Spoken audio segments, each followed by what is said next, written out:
На игровом поле представлены у нас абсолютно все города и районы республики. Вот так с помощью кубика и карточек можно познакомиться с экономикой и географией нашего региона. Настольную деловую игру «Инвестируй в Удмуртию» создал школьник из Сарапула Михаил Полованистов. До этого был создан успешный проект «Город Сарапул», который стал интересен жителям нашего города. И после этого пришла идея создать игру по всей республике. Воткинский район.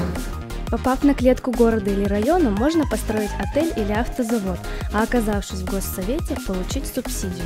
Скоро игру доработают. Например, для образовательных учреждений добавят мини-игры, а еще создадут дополнительные правила, упрощенные для детей и более сложные для любителей. Да, я планирую создавать игру уже по туризму в республике.